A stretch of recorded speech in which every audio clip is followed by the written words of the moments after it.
আখলাক শুদ্ধির যে আইম্মারা আছেন, আইম্মারা বলছেন যে তাকওয়া যদি কেউ অর্জন করতে ইচ্ছে করে তাহলে শুধু মনের চাহিদার বিপরীত অবস্থান নিলে চলবে। মিয়া বিবি রাজি, কেয়া করে কাজী। সাহাবারা আল্লাহর উপর রাজি, এটা কোরআনের মধ্যে ঘোষণা আছে, রাদিয়াল্লাহু আনহুম ওয়া রাদু আনহু। আমাকে ফাজিলামের বিষয়ের ভিতরে ঢোকার জন্য কে বলছে? বড় আটকা পড়তে হবে আমাকে। আল্লাহ কে রাদিয়াল্লাহু আনহু, আবার রাদিয়াল্লাহরে আগে নিয়ে আসছেন, আল্লাহ তাদের উপর রাজি।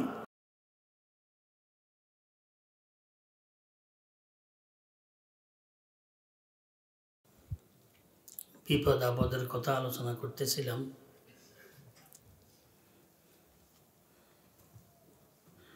এগুলাকে নিয়ে সাধারণত অস্থিরতার কিচ্ছু নেই, অস্থির হওয়ার কিচ্ছু নেই।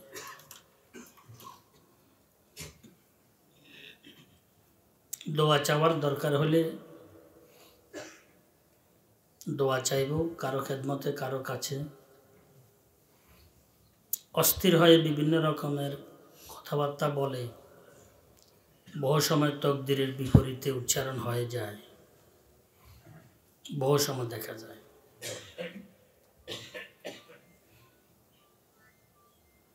তকদিরের বিপরীতে যদি উচ্চারণ হয়ে যায় তো এটা মোটামুটি বিপজ্জনক। আমাদের বয়সেও আমরা দেখেছি বহু জানাজার মধ্যে যখন আমরা গিয়েছি তো বহু ভদ্রলোক, সাধারণত যাদের হক্কানি রব্বানি আলেমুল আমাদের সাথে যাদের সম্পর্ক নাই গভীরভাবে, এমনি কিন্তু দান দক্ষিণও করে, দিনই বিষয়গুলো নিয়ে চলার চেষ্টাও করে, কিন্তু বুঝ ব্যবস্থা বহু সময় সীমিত হয়ে থাকে।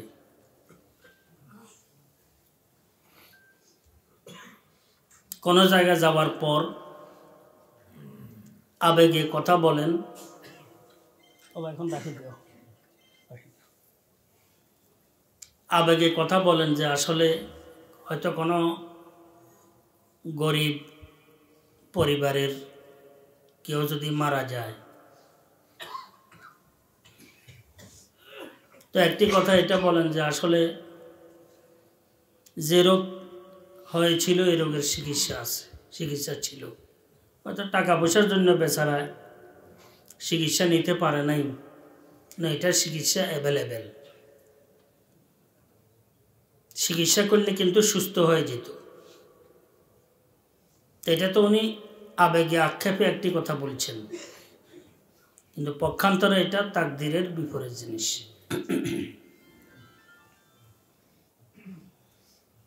আল্লাহ পাকের ফয়সালার বিপরীত জিনিস। কারণ কারো মৃত্যু এক সেকেন্ড পূর্বেও হবে না, পরেও হবে না। যেটা আল্লাহ পাক যার মৃত্যু যেভাবে বরাদ্দ রাখছেন, বরাদ্দ করছেন, সেভাবে তার মৃত্যু তাকে বরণ করতে হবে। তা আমরা কিছু অতিরিক্ত কথাবার্তা বলে আমরা নিজেদের হয়তো মুখ নষ্ট করি, দিলকে সান্ত্বনা দিই, পক্ষান্তরে এটা আমাদের বুঝ ব্যবস্থার অভাব।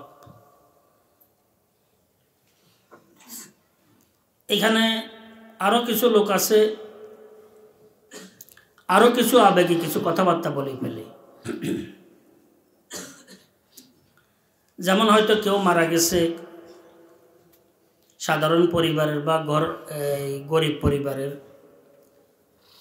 তো একবারে খুব আক্ষেপ করে, হায় এই যে ছোট কচি কাঁচা ছেলে মেয়েরা আছে এদের কি অবস্থা হবে, আল্লাহর ফয়সালা বুঝে আসে না, এ মারা গেল এদের কি অবস্থা হবে, আক্ষেপে বলে।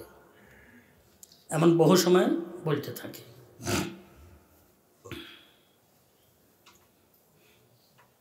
কথাটি তো আসলে আবেগে বলছেন, কিন্তু কি অবস্থা হবে বলছেন ঠিক আছে, আর কোনো খোঁজখবর উনি নেন নাই। দেখা গেছে মরহুম তো দুনিয়া থেকে চলে গেছেন, মরহুমের সন্তানরা গর্ভবত অবস্থায়, সাধারণ অবস্থায় কর্ম এবং পড়ালেখা এগুলার মাধ্যমে অগ্রসর হয়ে দেখা গেছে আল্লাহর রহমতে একটি পর্যায়ে পৌঁছে গেছেন। আর যিনি আফসোস করছেন, মানুষের সামনে আবেগ প্রকাশ করছেন, উনি আর খোঁজখবরও এখানে নিতে পারেন নাই বা নেন নাই বা সুযোগ হয় নাই। দেখা গেছে ওনার সন্তানগুলো সব ছত্রভঙ্গ হয়ে গেছে। এটা থাকে যারা নিজেদেরকে খুব চালাক মনে করে, চতুর মনে করে, দেখা যায় ওদের পরবর্তী প্রজন্মের মধ্যে ওই সম্পদ আর থাকে না, ওই সম্পদ থাকে না। এটার তো একটি হায়াত আছে, আল্লাহ পাকের একটি নিজামে কুদরত।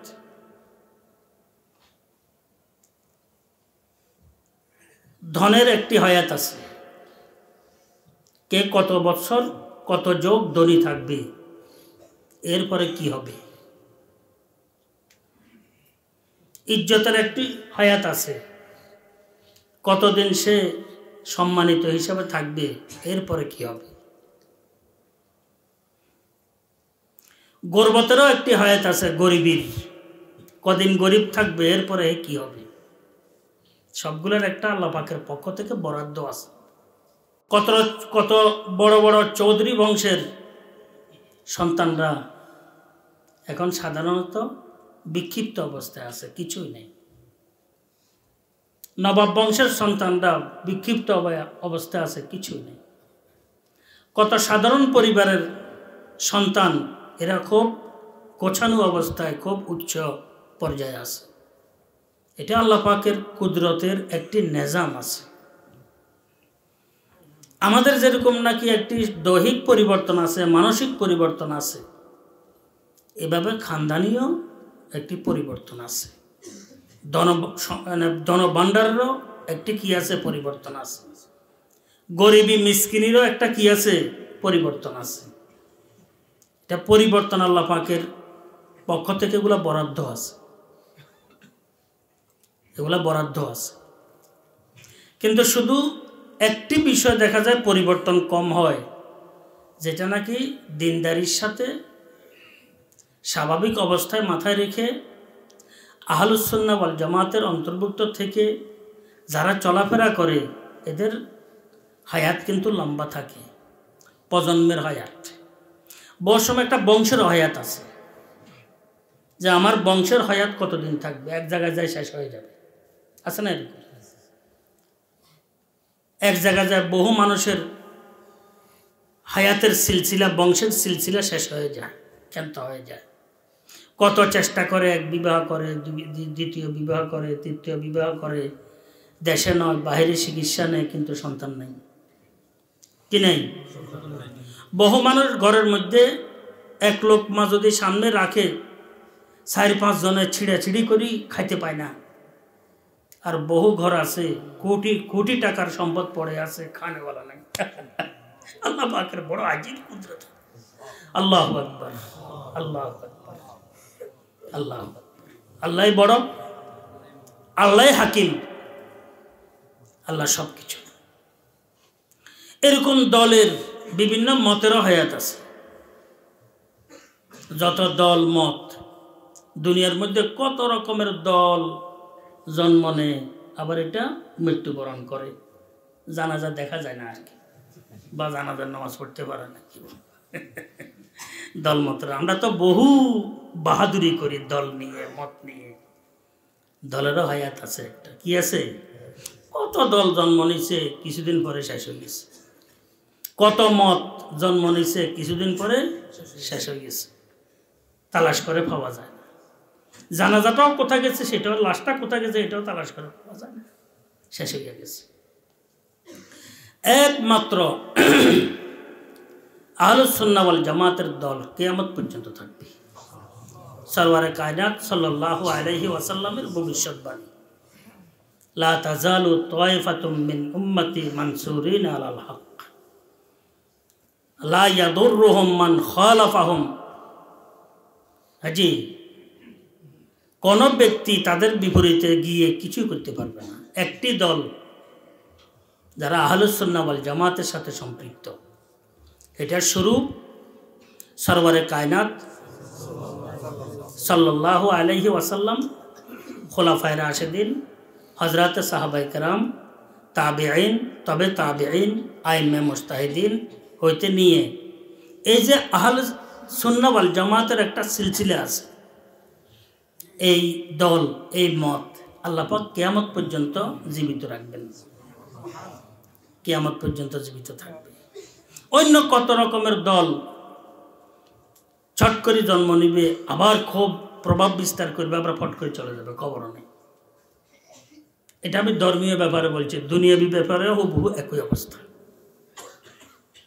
ধর্মীয় ব্যাপারও একই অবস্থা। কেউ যদি একটু নিজের জীবন যাত্রার বিষয়গুলোকে সামনে রেখে যদি কেউ একটু চলে, চিন্তা করে যে কি কি ঘটছে আর কি কি ঘটতেছে, তাহলে আল্লাহ পাকের ফজল করমে সে এই বিষয়গুলোর তাত্ত্বিক হাকিকত, সঠিক বিষয় তার মাথার মধ্যে এসে যাবে যে সব কিছু আল্লাহ পাকের কি কবজায় কুদরতের মধ্যে আছে।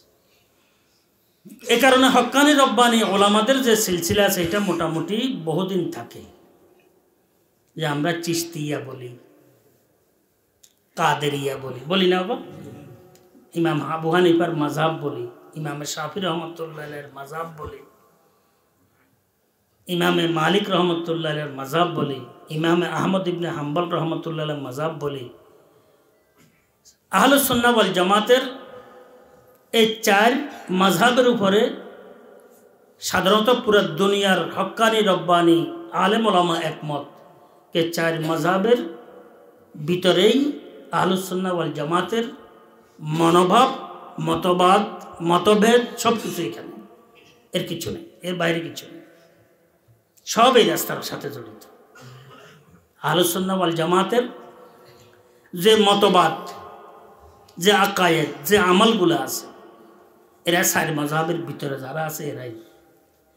এর বাহিরে যারা আছে এদের বিষয়টি অনিরাপদ, এরা ঠিকভাবে থাকতে পারে না, ঠিকভাবে হয়তো ঝট করে উতলে পড়ে গেছে, দুধ যেরকম ছট করে উতলে পড়ে যায়, এইভাবে বহু আছে, নষ্ট হয়ে গেছে।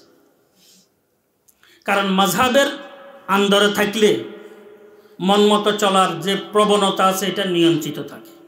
মাযহাবের আন্দরে না থাকলে মনের ঘোড়ায় তাকে কোথায় নিয়ে পৌঁছে দেয় গন্তব্য হারা জায়গায়, সে কল্লব চিন্তা করতে পারে না।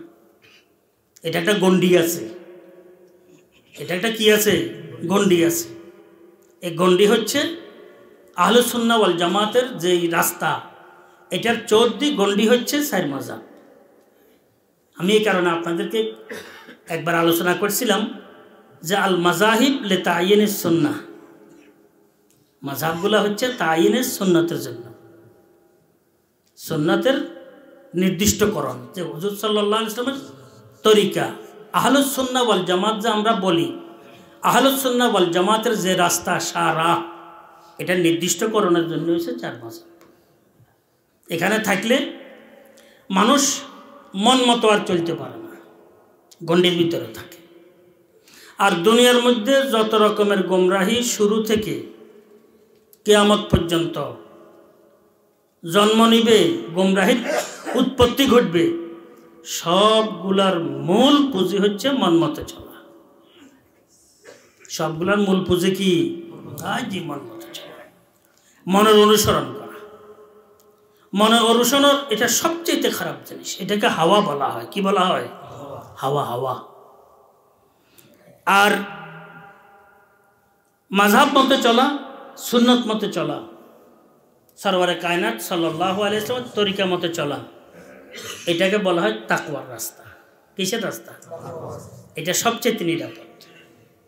আর মন মতো চলা, এটা হচ্ছে হাওয়ার রাস্তা, খাহিশে নফসানির রাস্তা, এটা বহু অনিরাপদ। কিয়ামত পর্যন্ত এই আহলুস সুন্নাহ ওয়াল জামাতের দল মতের সাথে যারা সম্পৃক্ত থাকবে, ওরাই হবে নিরাপদ অবস্থানে।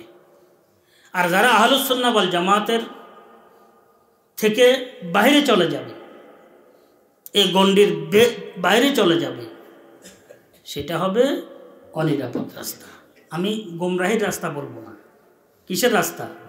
কিন্তু ইয়াদ রাখা উচিত তাকে এই হাওয়ার গোড়ায়, হাওয়া মানে খাহেশ, হাওয়া মানে কি? মন মতো চলার প্রবণতার ঘোড়ায় তাকে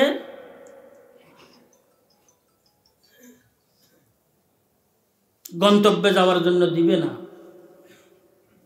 তাকে অপরিচিত এক গন্তব্যে নিয়ে পৌঁছাবে। সেটা শয়তানের রাস্তা।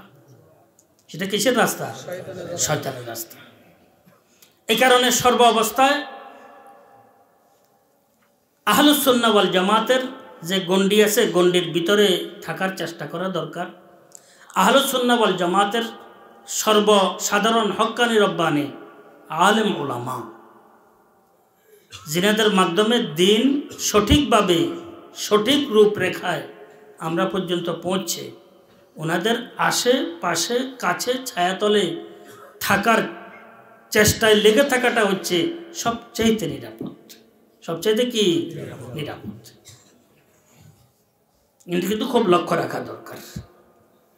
যাই হোক, আমি আপনাদের খেদমতে অনুরোধ করতেছিলাম যে আসলে মৃত্যুর সময় বহুজনে বহু কথাবার্তা বলে, কিন্তু আসলে হায়াত নির্দিষ্ট, মৃত্যু নির্দিষ্ট। একলা হ্যাঁ জি, এক মুহূর্ত আগে হবে না, এক মুহূর্ত কি পরে হবে। লা ইস্তাখিরুনা সাআতাও ওয়ালা ইস্তাকদিমুন। সাআত এখানে লুগাবি অর্থে সাআত, একটি সাআত তো আছে ঘন্টাকে বলা, এখানে সাআত মানে মুহূর্ত, সময়। সাআত মানে কি? কিছু শব্দ আছে, এটা কি পরিভাষা কেন্দ্রিক, আর কিছু শব্দ আছে আপনার লোগাত আবিধানিক কেন্দ্রিক। এখানে হচ্ছে আপনার সাআত মানে এই অভিধান অনুযায়ী যে অর্থ মুহূর্ত, এটা মুহূর্ত উদ্দেশ্য। তো এই ব্যাখ্যাটি কার থেকে পাবো আমরা? এই ব্যাখ্যাটি আহলুস সুন্নাহ ওয়াল জামাতের হক্কানি রব্বানি আলেম উলামারা যে ব্যাখ্যা দিয়েছেন সেটা আমরা গ্রহণ করতে হবে। ব্যাখ্যা যেগুলা ওনারা দিয়েছেন আহলুস সুন্নাহ ওয়াল জামাতের আইম্মা হযরত বুজুর্গানে দিন, যারা ইমাম ছিলেন এরা বুজুর্গ ছিলেন, যারা ইমাম ছিলেন কি এরা বুজুর্গ ছিলেন। ওনারা যে ব্যাখ্যা দিয়েছেন, ব্যাখ্যা ওখান থেকে নিতে হবে। ব্যাখ্যা কোথায় নিতে হবে? ওখান থেকে নিতে হবে। এখন আমি যদি 1 ঘন্টা মনে করি, সাআত মানে দিন মনে করি, এই ধরনের ব্যাখ্যা দাতার যদি ব্যাখ্যা গ্রহণ করি, তো আমি আহলুস সুন্নাহ ওয়াল জামাতের বৈরী ব্যক্তি বর্গের ব্যাখ্যাটি আমি গ্রহণ করলাম, যেটা সঠিক নয়। কখনো এক শব্দের বহু অর্থ আসে। আমার কাছে আল্লাহ পাকে ইমতিহানের জন্য, তুই কি নফসের পূজা করস, মনের পূজা করস, না তুই আসলে আল্লাহর রাসূলের কি অনুসরণ করস, এটা পরীক্ষার জন্য। ওয়াবুদ রব্বাকা হাত্তা ইয়াতিয়াকাল ইয়াকিন। এখন দেখেন, ইয়াকিন শব্দের অর্থ তো সাধারণত আমরা মনে করি কি বিশ্বাস, অটুট বিশ্বাসকে ইয়াকিন বলা হয়, কি যেটা খুব খাঁটি বিশ্বাস। বুঝেন না কথাটি? এখন ইয়াকিনের আরেক শব্দ হচ্ছে আপনার, সেটা হচ্ছে মৃত্যু। সেটা হচ্ছে কি মৃত্যু। এখন বিশ্বাসের ব্যাখ্যা দিয়েছে এমন লোকও আছে যে ইবাদত করতে থাকো যতক্ষণ পর্যন্ত আল্লাহর উপর তোমার বিশ্বাস এসে যায়। বিশ্বাস এসে গেলে আর জাহেরি ইবাদতের দরকার নাই, কলবের হুয়াক্কা হু যথেষ্ট হইয়া যায়। কথা বুঝছেন তো? এমন ব্যাখ্যাদাতাও কি আছেন। এখন আমি যদি মনের চাহিদা পূরণে যদি আমি কি ওই বৈরী ব্যক্তি মহোদয়ের ব্যাখ্যাগুলো যদি গ্রহণ করি, তো আমি আহলুস সুন্নাহ ওয়াল জামাতের অনুসারী হইলাম না। ওয়াল জামাতে এখানে বলছেন যে ইয়াকিনের শব্দের অর্থ হচ্ছে আল মউত, আল মউত, আল মউত, মৃত্যু পর্যন্ত। আর বলছেন এটা তো সরওয়ারে কায়নাত সাল্লাল্লাহু আলাইহি ওয়াসাল্লামের জীবনী, হযরতে খুলাফায়ে রাশিদিন রাদিয়াল্লাহু তাআলা আনহুমদের জীবনী, হযরতে সাহাবায়ে কেরাম রাদিয়াল্লাহু তাআলা আনহুমদের জীবনী, অবস্থান এটাকেই সমর্থন করে, এর বিপরীতে কিচ্ছু নেই। একজন সাহাবিও তালাশ করে পাওয়া যাবে না যে ওনারা বুড়াকালে আবাদত বাদ দিছে। ওনাদের একটি আমাদের থেকে কি কম ছিল না? আমরা নই, পুরা দুনিয়ার যারা আছে যত মোমেন মুসলমান বুজুর্গ আজি আলেম ওলামা বর্তমানে যারা বক্তা কথা পর্যন্ত, তাহলে হুজুর মুআল্লিম ইমাম আইম্মা হাজি যত রকমের পর্যায়ের লোক আল্লাহর রহমতে দ্বীনি বিষয়গুলোর সাথে সম্পৃক্ত আছে, যত লোক, এরা যদি এক পাল্লা এদেরকে দেয়া হয়, আর একজন সাহাবি, একজন কি সাহাবি মানে আসলে তো সাহাবি আমরা বলি আর কি, আসলে রাদিয়াল্লাহু তাআলা আনহুম শুধু এক নজর সরওয়ারে কায়নাত সাল্লাল্লাহু আলাইহি ওয়াসাল্লামকে দেখছেন, একটি ইবাদত করারও সুযোগ পান নাই। কলমা পড়ছেন, ইন্তেকাল ফরমাইছেন, সামান্য মুহূর্ত। কলমা পড়ছেন, জিহাদে গেছেন, শহীদে গেছেন, সামান্য মুহূর্ত। এক ওয়াক্ত নামাজও পড়ার কি হয় নাই, সুযোগ হয় নাই। তাহলে বলতেছেন যে পুরা দুনিয়ার সবার যদি এক পাল্লা দেয়া হয় সবাইকে, সেখানে গাউস আছে, কুতুব আছে, আবদাল আছে, আউলিয়া আছে, ওলামা আছে, কথা পর্যন্ত হুকামা আছে, সেখানে কি আপনার মুআল্লিমিন আছেন, মুহাদ্দিসিন আছেন, ফুকাহা আছেন, সবাইকে যদি এক পাল্লা দেয়া হয় ওই সাহাবীর কোটি ভাগের এক ভাগও সমান হবে না। এখান থেকে আরেকটি মাসালা কিন্তু পরিষ্কার হইয়া যায়, এই মর্যাদা মান ওনার কিসের দ্বারা বাড়ল। আমি আপনাদেরকে আসলে ভিতরের বিষয়গুলো কিছু বলা দরকার। বহু দল আছে, ইসলামী দল, ইসলামী মত অতীতেও ছিল, বর্তমানেও আছে, সামনেও থাকবে। এরা সোহবতকে যথেষ্ট মনে করে না, বুঝেন নাই কথাটি? ওলামায়ে কেরাম লিখছেন যে আসলে আহলুস সুন্নাহ ওয়াল জামাতের ওলামায়ে কেরাম লিখছেন যে আসলে সোহবত যদি মর্যাদার জন্য না হয়, তাহলে এই সাহাবী যিনি এক নজর হুজুরে আকরাম সাল্লাল্লাহু আলাইহি ওয়াসাল্লামকে দেখছেন, এক নজর এলেম কালাম কি অর্জন করছে ধর্মীয় লাইনে, সাধারণত এমন কিছু অর্জন করার সুযোগ পায়, কোনো আমলও কি করার সুযোগ পান নাই। তাহলে উনি কিভাবে শত বছর হাদিসের খেদমত করছেন, কোরআনের খেদমত করছেন, ফিকহের খেদমত করছেন, দরবেশি খেদমত করছেন, ইমাম ছিলেন, খতিব ছিলেন, মুহাদ্দিস ছিলেন, মুফাসসির ছিলেন, ফকিহ ছিলেন, জি খোদা বিরু ছিলেন, মুজাহিদ ছিলেন, আসলেন না, হাজার হাজার লক্ষ লক্ষ। তো এই সাহাবীর মকাম যে এই সবাইকে এক জায়গায় করলে যা হবে এর চাইতে তুলনা করা যায় না, এখানে কোটি কোটি বেশি। এটা কি কারণে হয়েছে বুঝেন না কথাটি? এনে বহু মানুষ কিন্তু সোহবতের কি নয়, কায়েল নয়। সোহবত কি বুঝেন তো? আহলুল্লাহ কি, আউলিয়া আল্লাহ কি, আকাবেরকে, আসলাফকে বহু মানুষ বলি ফেলে, বুঝেন না কথাটি? তাহলে এখানে ওলামায়ে কেরাম লিখছেন যে এটার কারণটা বলো। আরো মজার বিষয় হচ্ছে, বলছে আরো একটি বিষয় আছে, কিয়ামত পর্যন্ত যত মানুষ আসবে, মানুষ বলতে যারা দ্বীনের খুদ্দাম খাদেম, কিয়ামত পর্যন্ত যত মানুষ আসবে, কোরআনের তাফসীর বিশারদ, হাদিসের ব্যাখ্যা বিশারদ আছে না, হাদিস বিশারদ, ব্যাখ্যা বিশারদ, তারপরে ফকি, ফিকহ, শাস্ত্রের ইমাম, যত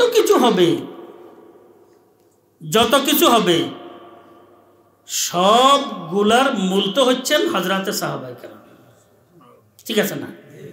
কারণ ওনাদের বাইরে যদি কেউ ব্যাখ্যা বিশ্লেষণ দেয়, তাহলে ব্যাখ্যা বিশ্লেষণ গৃহীত হবে না। ওনাদের ভিতরে দিলে ঠিক আছে, বাইরে যাওয়ার কোনো রাস্তা কি? বাইরে গেলে তো হে জামাতের বাইরে চলে গেল, সুন্নতের বাইরে, জামাতের বাইরে, তাহলে সে আহলুস সুন্নাহ ওয়াল জামাতের অন্তর্ভুক্ত রইল না। বলছেন এই সাহাবায়ে কেরামদেরকে মুফতি তো বলা হয় না, মুফতি বলা হয় না। কোন সাহাবীকে মুহাদ্দিস বলা হয়েছে, মুফাসসির, সবাইকে এক শব্দে বলা হয়েছে সাহাবা। কি বলা হয়েছে? সাহাবা আসলে আরবি শব্দ, বহু বচন। এক বচন হচ্ছে সাহাবি, এক বচন হচ্ছে কি সাহাবি, যিনি সোহবত প্রাপ্ত। সোহবত প্রাপ্ত কার সোহবত? সরওয়ারে কায়নাত সাল্লাল্লাহু আলাইহি ওয়াসাল্লামের সোহবত প্রাপ্ত। বুঝেন না কথা? সোহবত প্রাপ্ত। তাহলে ওনাদেরকে কোনো আলকাবে অনুসরণ না করে সাহাবি বলছে। আর সাহাবি সোহবত থেকে, কিসের থেকে? সোহবত থেকে। সাহাবি যে সোহবত পাইছে তারা সাহাবি। লম্বা সোহবত পাক, স্বল্প পরিমাণের সোহবত পাক, এক মুহূর্ত সোহবত পাক, সে সাহাবি হয়ে গেছে। আমরা তো আমাদের নামের সাথে তো এত পদবি, এত উপাধি, এত কিছু বলে, বহু এই মাহফিলে যাই, বলতে বলতে তখন আমার নাম বলি যায়, বুঝছেন নি? তো আমিও মুস্কি মুস্কি হাসি, সবাই বলতে পারে না। তো আমার এক পাঠানের ঘটনা আমার স্মরণে বলছে। পাঠান এলাকায় এক আলেম গেছেন, তো পাঠানে শুরু করছে উপাধি বলা, অমুক অমুক হজরতুল আল্লাম, মুফাসসিরে কোরআন, দার্শনিক, চিন্তাবিদ, কথা পর্যন্ত, তারপরে মানে আরও যত আছে বলি, এখন নাম তো পারে না। তো বলি কয় ইয়ে বেটা কে পাঠান আবার উপস্থিত বুদ্ধির, কিন্তু কথা পর্যন্ত এই বেটা কিরে, এর নাম তো বলি গেছে, তো এই বেটা। আমারও বহু সময় বলতে বলতে দেখা যায় যে নামটা উল্টা বলি বেড়াইছি। আল্লাহ শুকর। ওই দিন কিছুদিন আগে একখানে গেছি, রে মাশাআল্লাহ, বহু পর্যন্ত আলকাব লাগায় একবারে। তো আমি সবাইকে বললাম যারা উপস্থিত ছিলেন, আচ্ছা আলকাবগুলো কার জন্য বলছে একটু বলেন তো দেখি। মাথা না, আচ্ছা আপনাদের জন্য বলছে। আমাদের জন্য, আমার জন্য বলে নাই। আমার জন্য বললে তো এখানে বলার, মাইকে বলার দরকার নেই, বুঝলেন না কথাটা? আমার জন্য বলতো আমার এখানে গিয়ে আমাকে বলতেন যে হুজুর আপনি এটা, আপনি এটা, আপনি ওইটা, আপনি ওইটা, আপনি এই, আপনি সেই, আপনি এই, কোনো পেরেশানি ছিল না। আপনাদের সামনে বলা মানে এটা আপনাদেরকে বলছে। আপনাদেরকে কেন বলছে? আপনাদেরকে বলছে আপনার জন্য একটু জমায়েত হন। কারণ একটা মাহফিল হলে যদি মাহফিলের মধ্যে লোক কম হয়, কালকে তো আপনারা বেড়াই ধরবেন তারে কি আপনি কারে দাওয়াত দিচ্ছেন, লোক কেন কম হইল? দলীয় কোনো ব্যক্তি হলে তো এই সুযোগ পাবে আগামী বছর অমুককে দাওয়াত দেন। বুঝেন না কথাটি? আমি এই কারণে আসলে আপনাদেরকে আমার বিষয়টি আপনাদের সামনে এই কারণে বলছেন, আপনাদের জন্য। তো যাই হোক, ওলামায়ে কেরাম আলকাবের বিষয়টি বহু পরে শুরু হয়েছে। আলকাবের বিষয় কথা বুঝলেন? এক সময় এক লকব, এক সময় এক লকব, এক সময় ছিল মৌলবী। কিরে মৌলবী কাসেম। হজরত সৈয়দ তয়ফা হাজি এমদাদুল্লাহ মুহাজির মাক্কি রহমতুল্লাহ আলাইহি বলতে হবে মৌলবী কাসেম, মৌলবী রশিদ আহমদ মৌলবী বলতেন, কথা বুঝলেন তো? হ্যাঁ জি, মৌলবী। মৌলবী শব্দের আসলে তো এটা তো খুব এই মানে কি কয় এটারে, খুব গভীর একটা শব্দ। মাওলা থেকে মৌলবী, মাওলাওয়ালা মানে আল্লাহওয়ালা। মৌলবী মানে কি আল্লাহওয়ালা, বুঝলেন তো? মাওলাওয়ালা তাৎপর্যপূর্ণ একটি শব্দ মৌলবী। এরপরে ছিল মোল্লা, বুঝলেন তো? মোল্লা শব্দ পুরা এর মধ্যে চলছে, মোল্লা মোল্লা মোল্লা মোল্লা মোল্লা মোল্লা চলছে। কিন্তু একসময় মোল্লা আবার গালিয়ে হয়ে গেছে। মোল্লা কই কই মোল্লা কই কই মানুষকে দিত, আবার বহু সময় সারেন না মোল্লা কইতো, কথা বুঝছেন? মানে এমন বিষয় ছিল। এরপরে শুরু হয়েছে মালানা। মালানা, মোল্লা মালা, কিন্তু মোল্লা কিন্তু শব্দ এটাও কিন্তু খুব গুরুত্বপূর্ণ। মোল্লা আলী কারি রহমতুল্লাহ আলাইহি, মোল্লা আলী কারি রহমতুল্লাহ আলাইহি, কথা বুঝছেন তো? মোল্লা মিসকিন রহমতুল্লাহ আলাইহি কাঞ্জের সরা লিখছে মোল্লা মিসকিন। মোল্লা কি? মোল্লা মিসকিন। মোল্লা জীবন, নুরুল আনোয়ার মুসান্নিফ হচ্ছেন মোল্লা জীবন, কথা বুঝছেন তো? হ্যাঁ, তো এটা ছিল এক সময়ের শব্দ, অনেক বেশি চলছে। এগুলো সময় হিসাবে বাড়ে কমে। এরপরে চলছে আপনার মালানা চলছে। এখন এরপরে আল্লামা, এরপরে কি আল্লামা, আল্লামা চলে। এখন আবার শেখ শুরু হয়েছে। কি শুরু হয়েছে? শেখ অমুক, শেখ তমুক, কথা বলছেন। এগুলা সব গরমকাল ঠান্ডাকালের পরিবর্তনের কি আবার বিকাশ, কথা বলছেন। এগুলা পরিবর্তন হইতে থাকে, এমন কিছু নেই। এখন শেখ, যার সাথে সাথে শেখ, কথা বলছেন তো, অমুক শেখ তমুক শেখ। তো এদিকে একটা মুলা দেখছি বড় আছে, শেখ মুলা, একটু বড় পালে তো, আর সবাই এখন শেখ বলে, কি বলে? শেখ, কথা বুঝছেন তো। তো বলার উদ্দেশ্য হচ্ছে আসলে এগুলো তো পরিবর্তন হয়, কিন্তু হযরতে সাহাবায়ে কেরাম রিদওয়ানুল্লাহি আলাইহিম আজমাইনদের কিছু নেই, কিছু নেই।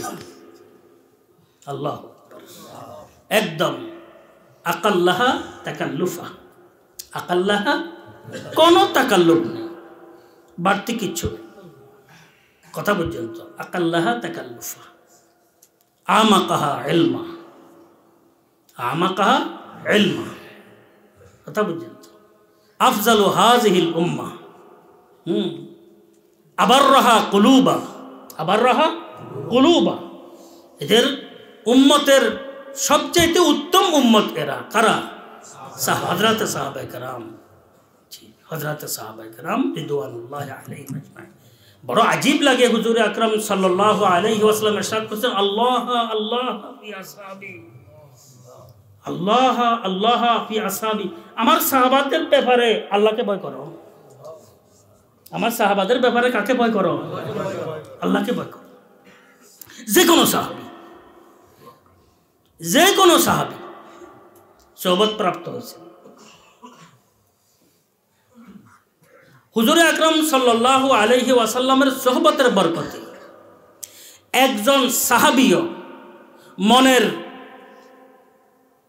তাড়নায় তাড়িত হয় নাই, হন নাই। একজন সাহাবীও মনের তাড়নায় তাড়িত হন নাই, নফসের তাড়নায় তাড়িত হন নাই, হাওয়ার অনুসারী হন নাই, একজন সাহাবী।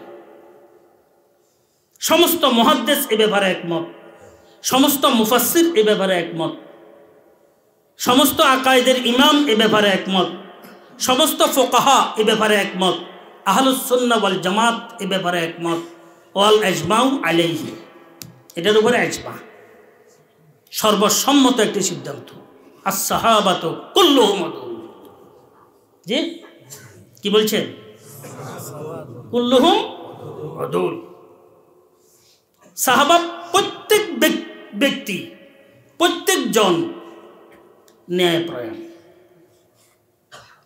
কোন রকমের এটার মধ্যে ব্যতিক্রম না। এটার উপরে ইজমা আহলুস সুন্নাহ ওয়াল জামাত। কেউ যদি এদিকে ফুম মারে তার মুখ জ্বলবে, দাড়ি জ্বলবে, দাড়ি থাকলে আরে আমরা তো মুখ জ্বলবে, কথা বলছেন। হযরতে সাহাবায়ে কেরাম রিদওয়ানুল্লাহি আলাইহিম আজমাইন, আল্লাহ আল্লাহ ফি আসহাবি। থিওরি কেমন দেখেন সরওয়ারে কায়নাত সাল্লাল্লাহু আলাইহি ওয়াসাল্লাম, আমার সাহাবার ব্যাপারে তোমরা ভয় করো, তোমরা ভয় করো, খবরদার। আমার সাহাবাদের মাঝে যদি কোনো কিছু প্রতীয়মান হয়, তোমাদের দৃশ্যমান হয়, তোমরা দেখতে থাকো, কোন রকমের মন্তব্য সেখানে করিও না, মন্তব্যের গান্দা লালা সেখানে নিক্ষেপ করিও না, নিক্ষেপ করিও না, খবরদার। লা তাত্তাখিজুহুম গরাদাম মিন বাদি, আমার পরে এদেরকে সমালোচনার কি বানাইও না, পাত্র বানাইও না। কি আছে এটা লই যাও, আর নাতি আইয়ের খুব বাহাদুরির সাথে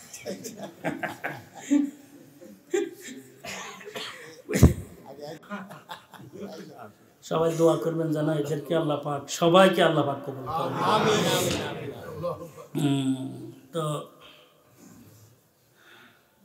তো বলতেছিলাম হুজুর আকরাম সাল্লাল্লাহু আলাইহি ওয়াসাল্লাম এখানে নতিজা, ফলাফল বের করছেন। ফামান আহাব্বাহুম ফাবিহুব্বি আহাব্বাহুম, এই নতিজা দেখেন, মান আহাব্বাহুম ফাবিহুব্বি আহাব্বাহুম, যে আমার সাহাবাদেরকে মহব্বত করবে। বসো দাদা, বসো বসো, ও না না আছে, না যাবে, যে এদেরকে মহব্বত করবে, সেটা আসলে তাদের কোনো বিষয় নয়, এটা আমার মোহাব্বতের প্রতিচ্ছবি। আমি নবীর মোহাব্বত তার মধ্যে আছে সাল্লাল্লাহু আলাইহি ওয়াসাল্লাম। মান আহাব্বাহুম ফাবিহুব্বি আহাব্বাহু। এই কারণে আমরা এই অবস্থানে থাকা দরকার। দুনিয়া যে কোনো পলট খাইতে থাকুক, যে কোনো ধরনের বাতাস বইতে থাকুক দুনিয়ার মধ্যে, যে আমরা সরওয়ারে কায়নাত সাল্লাল্লাহু আলাইহি ওয়াসাল্লাম সাহাবায়ে কেরামদেরকে মহব্বত করি। কোনো শর্ত নাই, স্বার্থ নাই, ব্যাখ্যা নাই, বিশ্লেষণ নাই। আমরা হুজুরে আকরাম সাল্লাল্লাহু আলাইহি ওয়াসাল্লামের সাহাবীদেরকে আমরা কি করি? কোনো ব্যাখ্যা দরকার নেই। কিতাবের মধ্যে লিখছে সাহাবায়ে কেরামদের মাঝে যে কিছু ব্যতিক্রম প্রতীয়মান হয়, এটার ব্যাপারে আমাদের মতো বোকা যারা স্বর্গে বাস করি, নফসের ঘোড়ার উপরে নিয়মিত সওয়ার, কোনো মন্তব্য করার আমাদের এখানে অধিকার নেই।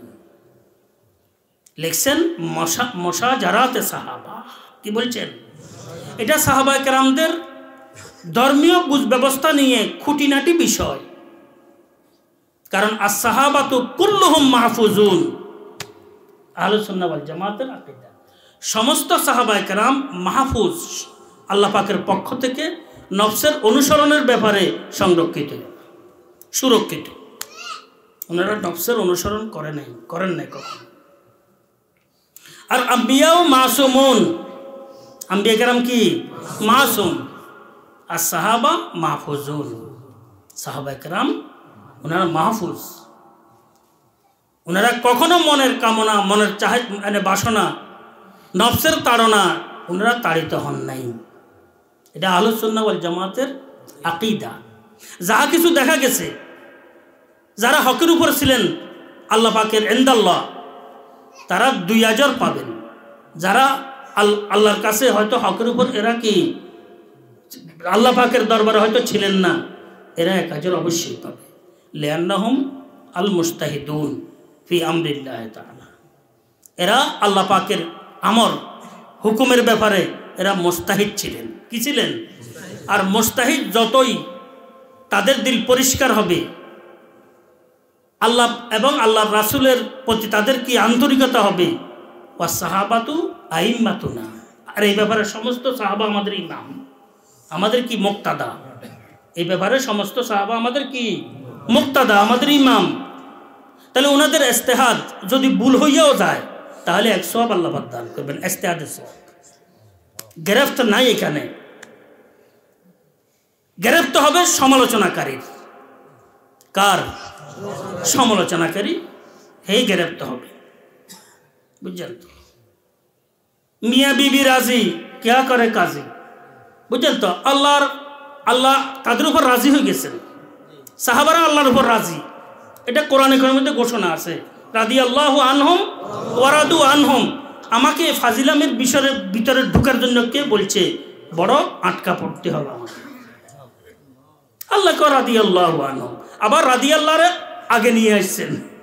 আল্লাহ তাদের উপর রাজি, তাদের উপর আল্লাহ কি রাজি, রাদিয়াল্লাহু আনহু। এরপর বলছে ওয়া রাদু আনহু, তারাও আল্লাহর উপর রাজি। বুঝছেন নি? তাহলে আমি যদি বলি যে এটা ভুল, এটা ভুল, এটা ভুল, তাহলে এই ফাজিলামি আমাকে কে শিখেছে? এটা আহলুস সুন্নাহ ওয়াল জামাতের ইজমার বাইরের বিষয়। যারা সাহাবায়ে কেরাম রাদিয়াল্লাহু তাআলা আনহুমদের সমালোচনাকারী, কোনো না কোনো দিক দিয়ে, একজন সাহাবীর ব্যাপারেও যদি কারো যদি একটু সংশয় থাকে, সে আহলুস সুন্নাহ ওয়াল জামাতের বৈরী ব্যক্তি। এটা আহলুস সুন্নাহ ওয়াল জামাতের অন্তর্ভুক্ত। কারণ আহলুস সুন্নাহ ওয়াল জামাতের আকীদার কথা তো বলা হয়েছে, as-সাহাবাতু কুল্লুহুম উদুল। এইভাবে খুলাফায়ে রাশিদিন রাদিয়াল্লাহু তাআলা আনহুমদের ব্যাপারেও, ওয়া আফজালুহুমুল আরবাআতুল খুলাফা ওয়ালা তারতিবিল খিলাফা, এটা আহলুস সুন্নাহ ওয়াল জামাতের আকীদা। খোলাফাদের মধ্যে উত্তম কে?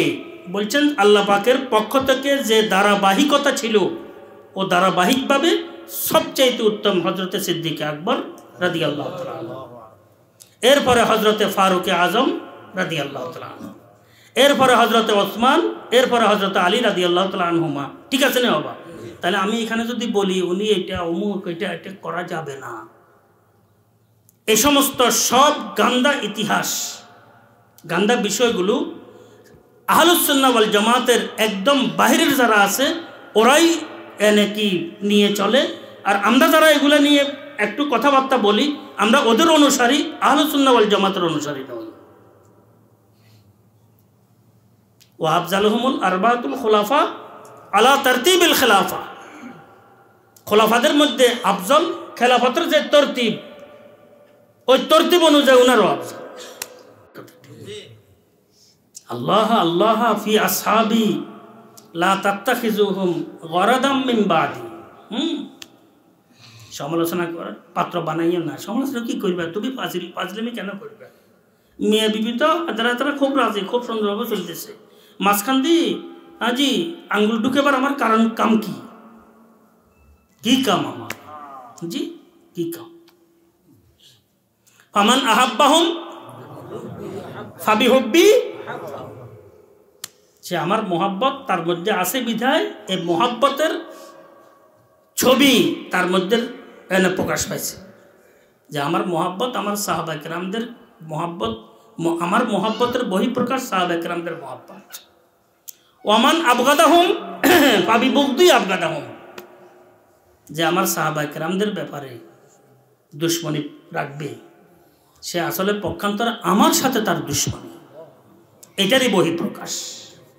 বুঝেন নাই কথা?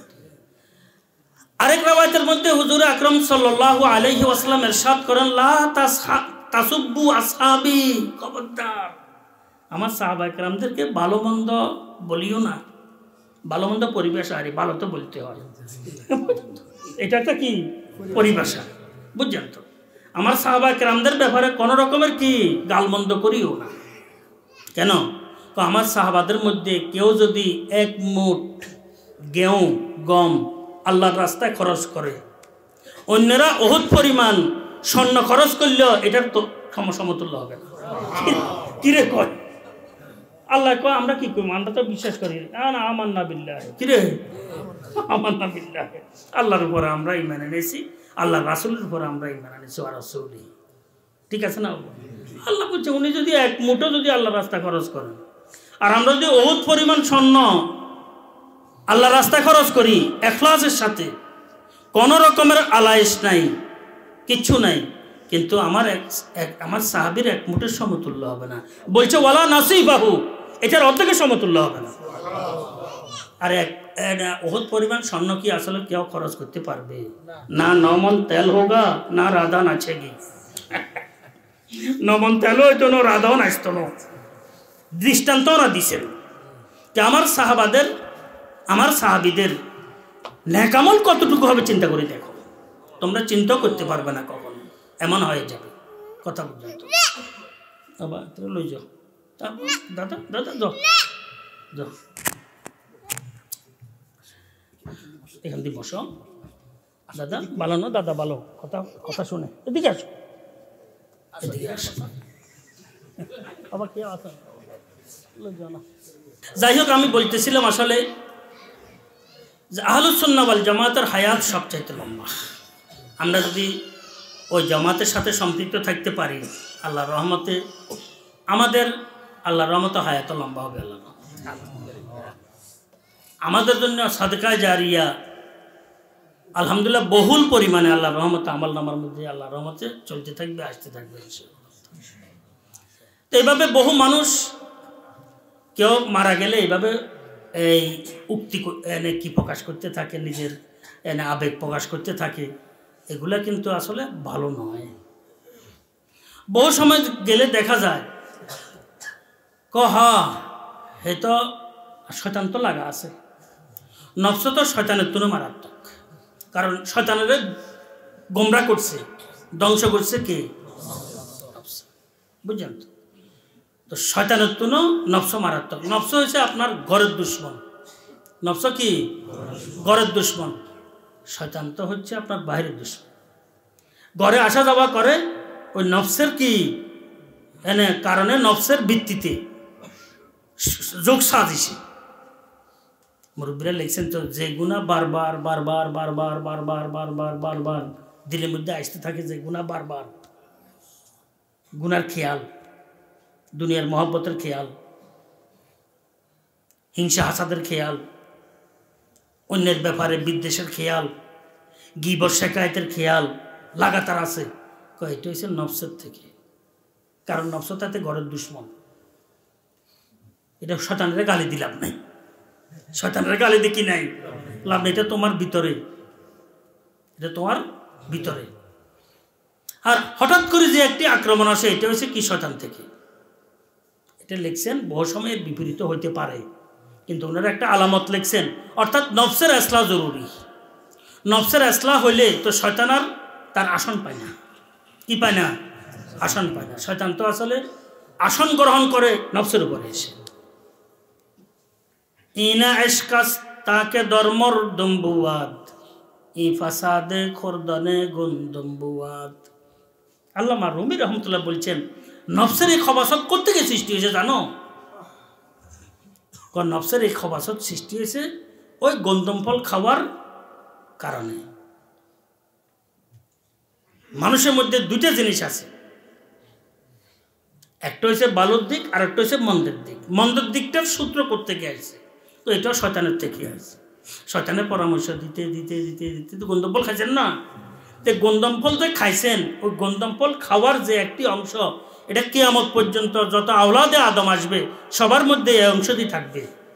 জি, আর এটা ওই গন্দম ফলের কি প্রতিক্রিয়ার বিষয়টি, এটাকে এটার বিপরীতে যাওয়াটা, এটা হচ্ছে সবচেয়ে মুত্তাকি হওয়ার জন্য যথেষ্ট বিষয়।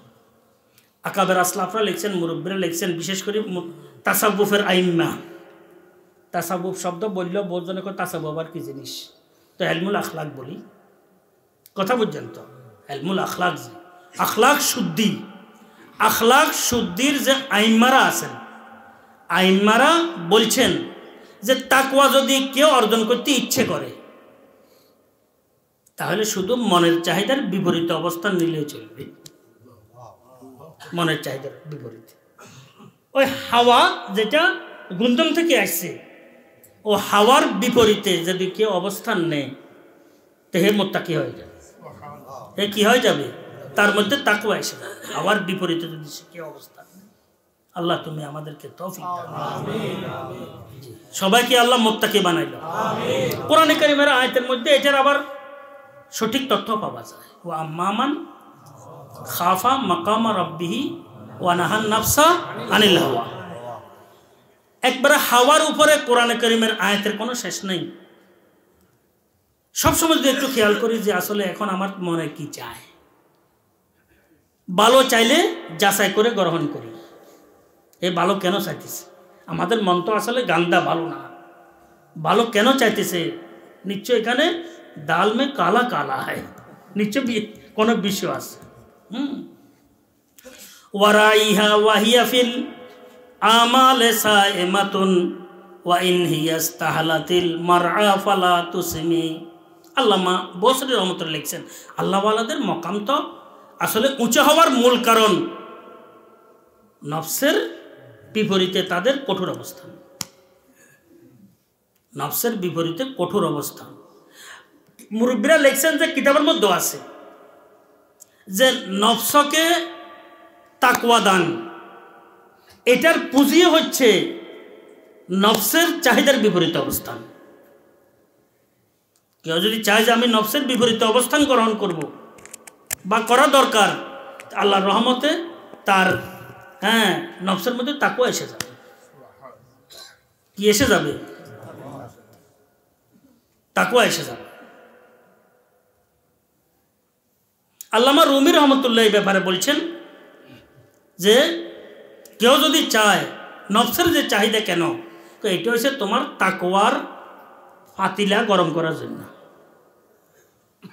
তাকওয়ার হান্ডি গরমের জন্য হচ্ছে নফসকে জ্বালাইতে থাকো, আগুন জ্বলবে। নফসের বিপরীতে তাকওয়ার হান্ডি গরম হতে থাকবে।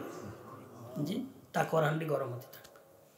তো বলছিলাম, বহু সময় দেখা যায় এই মনের বিপরীতে অবস্থান, এটা কিন্তু কঠিন বিষয়, সহজ বিষয় নয়। আর এই বিষয়টি যদি আল্লাহ পাক কাউকে দান করেন, সে বুঝবে সবচাইতে বড় যুদ্ধ নফসের সাথে যুদ্ধ। এটা সব সময়ের জন্য যুদ্ধ, এটা মহাযুদ্ধ। এটা কি মহাযুদ্ধ, কঠিন যুদ্ধ, নফসের বিপরীতে অবস্থান, কঠিন যুদ্ধ, মহাযুদ্ধ, দায়মি যুদ্ধ, মৃত্যু পর্যন্ত যুদ্ধ। এটা মৃত্যুর পূর্বক্ষণ পর্যন্ত এই যুদ্ধ। এখান থেকে একটি হাদিস বর্ণিত আছে হুজুর আকরাম সাল্লাল্লাহু আলাইহি ওয়াসাল্লাম থেকে, অর্থ সঠিক, যদিও লফজের ব্যাপারে কিছু কথাবার্তা থাকে। রাজানা মিনাল জিহাদিল আসগর ইলাল জিহাদিল আকবর, বর্ণিত আছে যে আসলে এক জিহাদ থেকে আসার পর সরওয়ারে কায়নাত সাল্লাল্লাহু আলাইহি ওয়াসাল্লাম বর্ণনা করছেন, ছোট যুদ্ধ থেকে আমরা বড় যুদ্ধের দিকে আসি। অর্থাৎ কি, ময়দানের যে যুদ্ধগুলো আছে এগুলো পক্ষান্তরে বড় যুদ্ধ নয়, এটা সাময়িক যুদ্ধ, কিন্তু আসল যুদ্ধ হচ্ছে মনের সাথে যুদ্ধ করা। মনের সাথে যুদ্ধে যে বিজয় লাভ করবে, এই আল্লাহর রহমতে ময়দানের যুদ্ধ বিজয় লাভ করবে। মনের যুদ্ধে যে পরাজিত হবে সে ময়দানের যুদ্ধে পরাজিত হবে, তাদের কিছু হবে না, কিছুই হবে না। মনের যুদ্ধ হচ্ছে সবচেয়ে বড় জিনিস। যেভাবে সেভাবে কথা বলতেছি, যেভাবে সেভাবে চলতেছি, যেভাবে সেভাবে খাইতেছি, যেভাবে সেভাবে যাইতেছি, যেভাবে সেভাবে দেখতেছি, যেভাবে সেভাবে কি মানে কি বলতেছি, মন্তব্য করতেছি, এগুলো সব তো আসলে মনের চাহিদা পূরণের একটি বিশেষ অংশ লাগে আমার কাছে। আর বিশেষ করে মুসলমানদের মধ্যে পরস্পর যে রেশারেশি দাওয়ানেগি আছে, রেশারেশি বিস্তার দেওয়ার বিষয়টি আছে, এগুলো সবগুলো মনের চাহিদার উপর। মুসলমানদের মধ্যে এই দল এই দলের বিপরীতে, এই দল ওই দলের বিপরীতে, এ ব্যক্তি অমুক আলেমের বিপরীতে, এ ব্যক্তি অমুক আলেমের বিপরীতে, কথা পর্যন্ত। তারপরে এই যে একটা বিষয় আছে, কোনো ব্যাং রাজার হাতির বিপরীতে আছে না জি, এগুলো সবগুলো হচ্ছে নফসের অনুসরণে হয়। তো অনুরোধ থাকবে যে আসলে নফসের বিপরীতে আমরা অবস্থান নেয়ার বিষয়টিকে সুদৃঢ় করার চেষ্টা করি। আল্লাহ পাক আমাদেরকে তৌফিক দান করেন। তো এইভাবে বহু ব্যক্তি এই জানাজা গেলে দেখা যায়, একজনে বলে যে আসলে যে রোগ এর হয়েছিল, এগুলো আমার কানে শুনছি, যে ওগুলো কইলাম, হয়তো বারবার শুনি নাই, দুই একবার শুনছি। যে রোগ এর হয়েছিল, এই রোগে আসলে মানুষ বাঁচে না, চিকিৎসা করা এসে টাকা আছে, এই কারণে একদিন বাঁচিয়েছিল। বুঝছেন নি কথাটা? দেখবেন বহু মানুষ এটা আলোচনা করে। বিশেষ করে আমি বলি, যারা নাকি আসলে সুদী এবং চমৎকার বুদ্ধিজীবী, ওদের মুখ থেকে এই ধরনের কি উল্টা পাল্টা কথাবার্তাগুলো বেশি বের হয়, আহলুল্লাহ আল্লাহওয়ালাদের সাথে সম্পৃক্ততা না থাকার কারণে। করে যে রোগে বেচারার হয়েছিল, এই রোগের আসলে চিকিৎসা নাই, বেচারার কাছে আল্লাহ টাকা দিছে, এ দেশে বাইরে যা চিকিৎসা করছে, এই কারণে এতদিন বাঁচিয়েছিল। কথাটা কি আসলে তকদিরে এলাহির বিপরীতের বিষয় না? আল্লাহ পাকের উপর এশকালের বিষয়টি না? এই পোলাপানের কি হবে, এই যে মারা গেল, কে রে খাওয়াবো চালাইবো, এই যে আমি একবারে হাজি মাসি মায়ের থেকে বেশি দরদি হইয়া গেলাম, তাহলে এটা কি আল্লাহ পাকের তকদিরের বিপরীতের বিষয় না? বলি তো ফেলতেছি, কিন্তু এটা একটা দাগ কত আছে, কথার টার্গেটও আছে। এই টার্গেট কোথায় যায় শেষ? এই কারণে যেভাবে সেভাবে কথাবার্তা বলার বিষয়টি আদৌ সমচ্ছিন্ন হয়।